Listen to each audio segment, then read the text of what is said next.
Allah sallallahu alaihi wasallam, dan bagaimana kita ini seorang hamba yang sangat mengharapkan kepada pengampunan daripada Allah Subhanahu wa taala.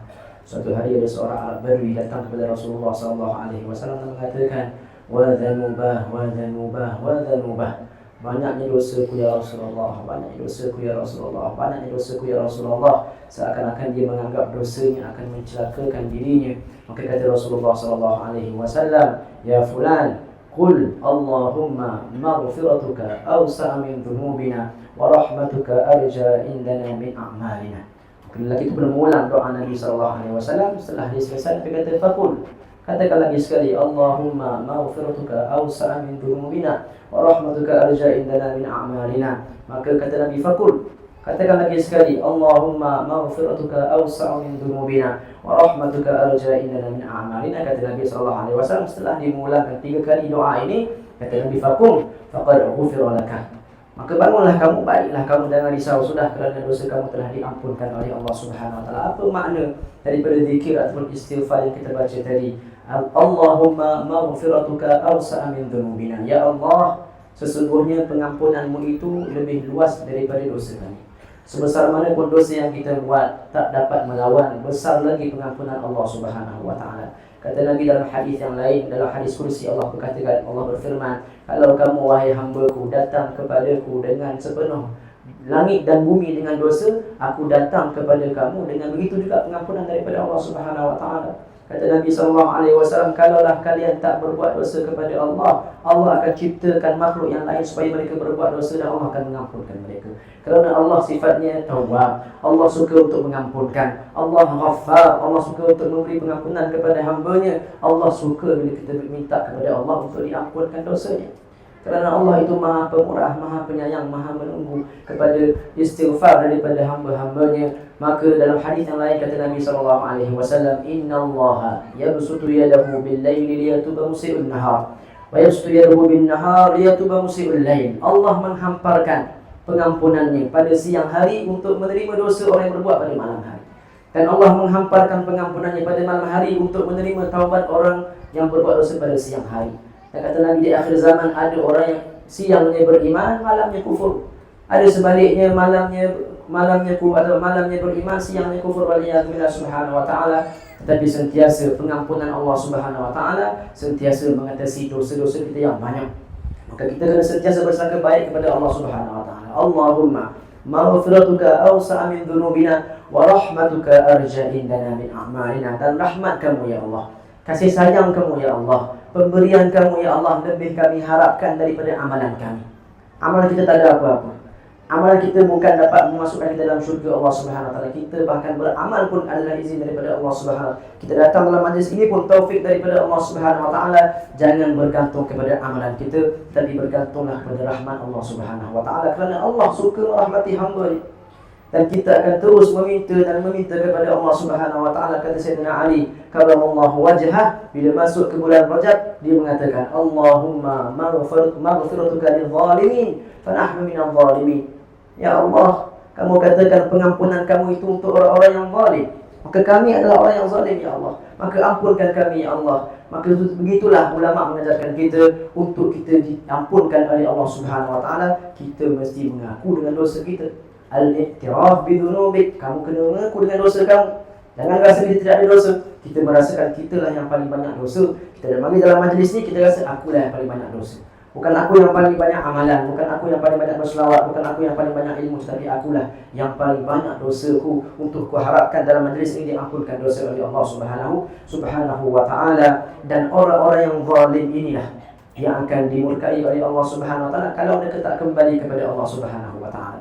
Dan kita dah dengar ayat Al-Quran tadi, bahawasanya Allah mengatakan, "Wa ma kunna mu'adzibahum wa anta fihim." Dan kami tak akan Fama kana Allahu liya'adzibahum, dan tidaklah Allah itu akan mengazabkan kamu wahai orang-orang beriman selagi mana kamu ya Rasulullah berada bersama dengan mereka. Kalau ada perasaan cinta pada Rasulullah sallallahu alaihi wasallam, pasti akan membawa dia untuk sentiasa bertaubat kepada Allah Subhanahu wa taala, dan perasaan cinta itu akan menjadi penghalang dia dengan api neraka Allah Subhanahu wa taala. Allah berfirman dalam Al-Quran, "Walau annahum idh zalamu anfusahum ja'uka fastaghfirullah wastaghfar lahumur rasul lawajadullaha tawwabar rahima. Kalaulah mereka, wahai Muhammad, ketika mana mereka berbuat zalim kepada diri mereka.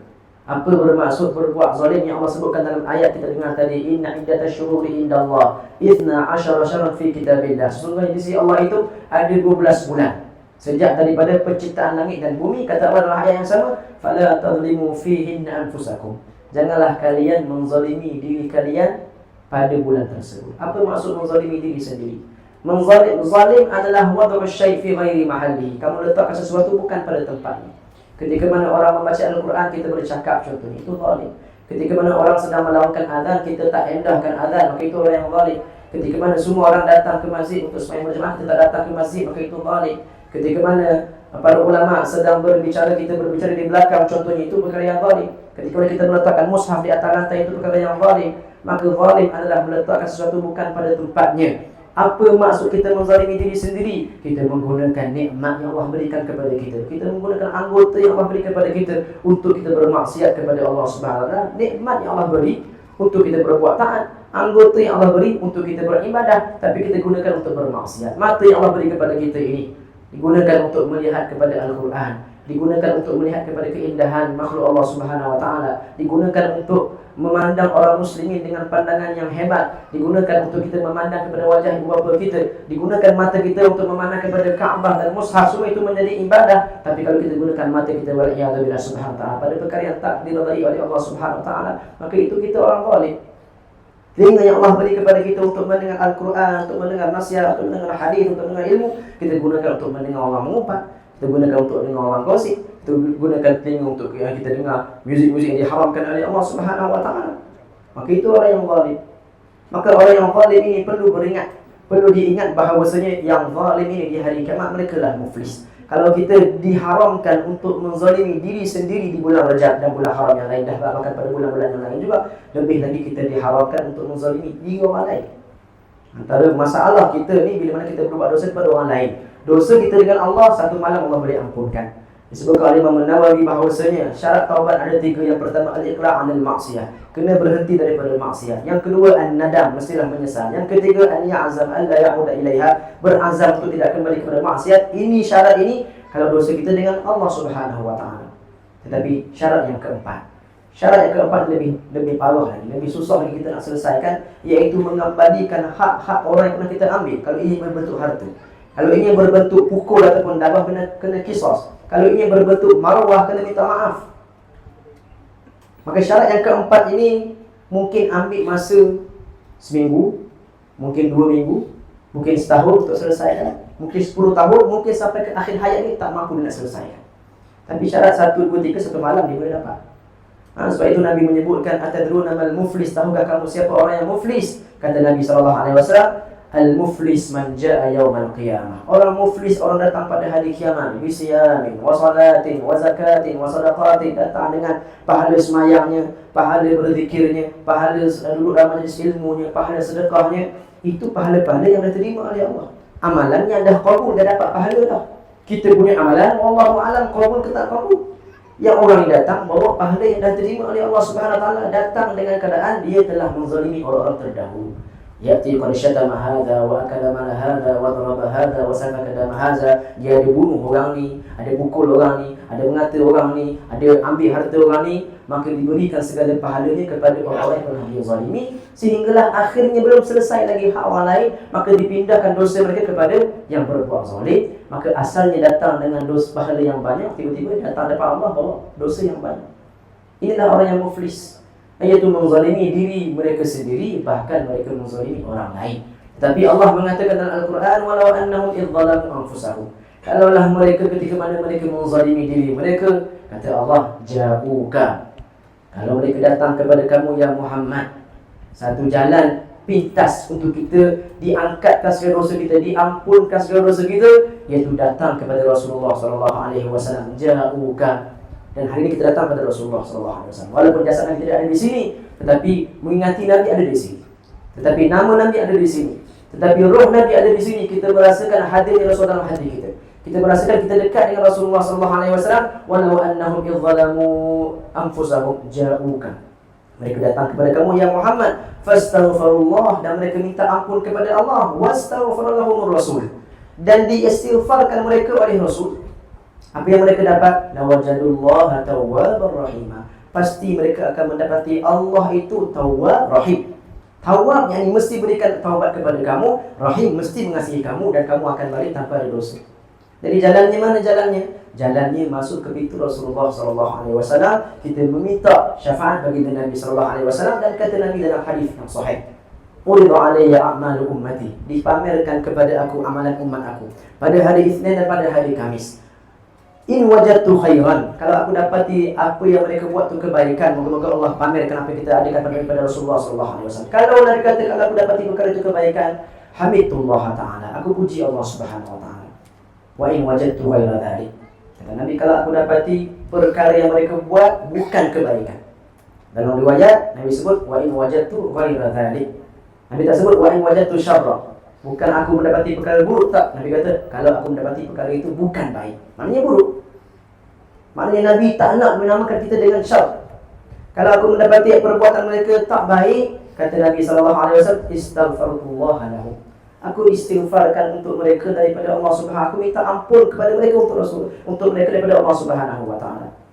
Jadi kata para ulama, kalau tak kerana istighfar Nabi SAW, sekarang ini Nabi sedang istighfar malam Jumaat. Sekarang ini Nabi sedang tengok amalan kita. Kalau tak kerana istighfar Nabi SAW, pasti umat Muhammad dah dihancurkan. Pasti umat Muhammad dah dihancurkan sebab mereka banyak berbuat kezaliman, mereka banyak berbuat dosa, mereka banyak berbuat maksiat. Tetapi kerana ada sir, rahsia istighfar dari Rasulullah SAW, maka umat Muhammad dijaga, dijamin oleh Allah tak akan dihapuskan semuanya. Kau datang malapetaka pun, datang gempa bumi ke, datang tsunami ke, sebahagian tempat bukan dihancurkan seluruh kaum seperti kaum umat-umat terdahulu.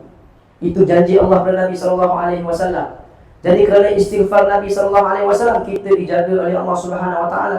Dalam satu hadis menceritakan bagaimana langit minta izin daripada Allah, ya Allah, izinkan kami langit untuk menghampat hamba-hamba-Mu ini yang banyak berbuat dosa. Dan katanya bumi, wahai Allah, izinkan kami untuk telan hamba-hamba-Mu yang banyak berbuat dosa. Katanya laut, wahai Allah, izinkan kami untuk kami memakan seluruh hamba-hamba-Mu yang mereka berbuat dosa. Langit minta izin, tanah, bumi minta izin, laut minta izin untuk hancurkan kita. Tetapi Allah kata apa? Wahai langit, wahai bumi, wahai laut, kamu tak menciptakan mereka, tapi aku yang menciptakan mereka. Aku tahu apa yang aku nak buat kepada mereka. Betapa rahmat dan sayangnya Allah kepada kita. Kalau kita memahami betapa Allah ni sangat sayang kepada kita, kita tak akan berbuat dosa kepada Allah Subhanahu wa taala. Kita mohon pada Allah Subhanahu wa taala melalui pintu Rasulullah SAW, moga-moga Allah ampunkan dosa kita. Moga Allah jadikan bulan Rajab ini bulan kita boleh berhenti daripada maksiat-maksiat. Moga Allah jadikan bulan Rajab ini bulan kita boleh memulakan hidup yang baru. Moga Allah jadikan Rajab ini sebagai bulan Allah ampunkan semua dosa kita, tak tertinggal satu pun. Moga Allah jadikan bulan Rajab ini bulan untuk kita semakin dekat kepada Allah Subhanahu wa taala. Moga-moga Allah berkati kita pada bulan Rajab seperti doa Nabi SAW. Allahumma barik lana fi Rajab wa Sya'ban wa ballighna Ramadan. Moga-moga Allah berkati kita pada bulan Rajab dan Sya'ban, dan sampaikan kita pada bulan Ramadan.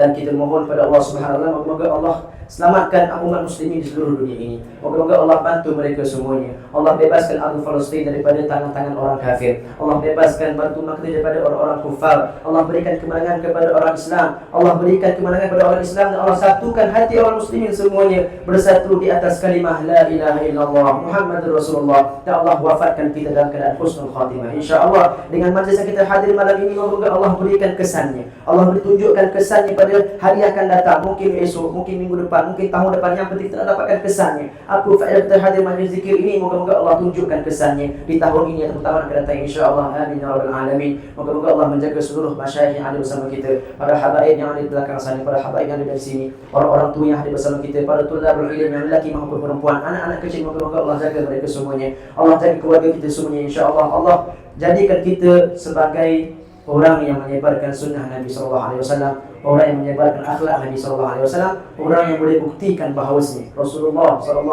adalah makhluk yang paling agung, makhluk yang paling sempurna, makhluk yang paling baik, insya-Allah. Amin ya rabbal alamin. Sallallahu alaihi sayyidina Muhammadin wa ala alihi wasallam. Walhamdulillahi rabbil alamin. Bismillahirrahmanirrahim.